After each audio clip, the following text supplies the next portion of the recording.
ಶೋಭಾ ಕರಂದ್ಲಾಜೆ ಮತ್ತು ತೇಜಸ್ವಿ ಸೂರ್ಯ ಅವರ ಮೇಲೆ ಎಫ್ಐಆರ್ ಆಗಿರೋದು. ಅದು ಚುನಾವಣಾ ಆಯೋಗವೇ ಸೂಚನೆ ನೀಡಿ ಎಫ್ಐಆರ್ ಅನ್ನು ಹಾಕಿದೆ. ಎಲ್ಲೋ ಒಂದು ಕಡೆ ಎಸ್ ಟಿ ಸೋಮಶೇಖರ್ ಅವರು ಹೇಳ್ತಾರೆ, ನನ್ನ ಕ್ಷೇತ್ರಕ್ಕೆ ಹೋಗೋದಕ್ಕೆ ನನಗೆ ಭಯ ಆಗ್ತಿದೆ, ನಾನು ಕಮಿಷನರ್ ಅವ್ರ ಹತ್ರ ಒಂದು ರಕ್ಷಣೆ ಕೊಡಿ ಕೇಳುವಂತಹ ಪರಿಸ್ಥಿತಿ ನಿರ್ಮಾಣ ಆಗಿದೆ ಬೆಂಗಳೂರಲ್ಲಿ ಅಂತ.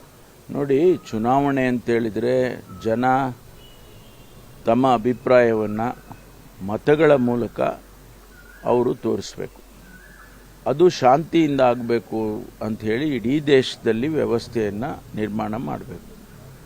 ಅದನ್ನು ಹೊರತುಪಡಿಸಿ ಜನಗಳನ್ನು ಹೆದರಿಸೋದು, ಬೆದರಿಸೋದು ಅಥವಾ ಬೇರೆ ಬೇರೆ ರೂಪದಲ್ಲಿ ಅವರಿಗೆ ಮನಸ್ಸನ್ನು ಬದಲಾವಣೆ ಮಾಡ್ಕೊಳ್ತಕ್ಕಂಥ ಪ್ರಯತ್ನಗಳು ಮಾಡೋದು, ಇದೆಲ್ಲ ಈಗ ಬೆಂಗಳೂರು ಸಿಟಿಯಲ್ಲಿ ಯಾರ್ಯಾರ್ದೋ ಬಗ್ಗೆ ಮಾತನಾಡ್ತಕ್ಕಂಥದ್ದು, ತಮಿಳುನಾಡಿನ ಬಗ್ಗೆ ಮಾತಾಡುವಂಥ ಶೋಭಾ ಕರಂದ್ಲಾಜೆ ಒಬ್ಬ ಮಂತ್ರಿ ಆಗಿದ್ದಂಥರು, ಒಂದು ಕೇಂದ್ರದ ಸಚಿವರಾಗಿರುವರು.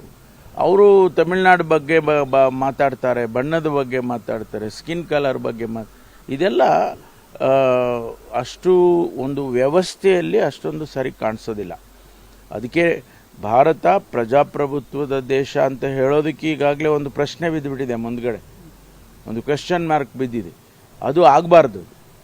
ನಾವು ಇಡೀ ವಿಶ್ವಕ್ಕೆ ಮಾದರಿ ಆಗಬೇಕು. Where a biggest democracy in the world.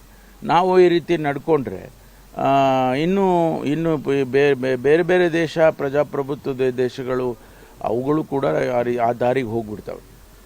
Sir, ಅವರು ಕೃಷ್ಣಗಿರಿಯಲ್ಲಿ ತರಬೇತಿ ಪಡಿತಾರೆ ಅನ್ನುವಂತಹ ಒಂದಿಷ್ಟು ವಿಚಾರವನ್ನು ಹೇಳಿದ್ದಾರೆ.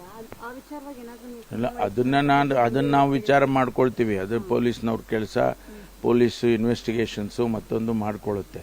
ಇವರೆಲ್ಲರೂ ಕೂಡ police commissioner, director general of police ಆಗೋಕ್ಕಾಗಲ್ಲ. ಅವರು ಇಲಾಖೆಯವರು ಏನು ಮಾಡಬೇಕು ಅದನ್ನು ಶಾಂತಿಯನ್ನು ಕಾಪಾಡೋದಕ್ಕೆ ಆ ಕೆಲಸವನ್ನು ಅವ್ರು ಮಾಡ್ತಾರೆ. ಏನೇ ವಿಚಾರಗಳು ಬಂದರೂ ಕೂಡ ಅದನ್ನು ಭಾಳ ಎಚ್ಚರಿಕೆಯಿಂದ ಅವರು ಕೆಲಸ ಮಾಡುತ್ತಾರೆ, ಮಾಡಬೇಕು ಕೂಡ.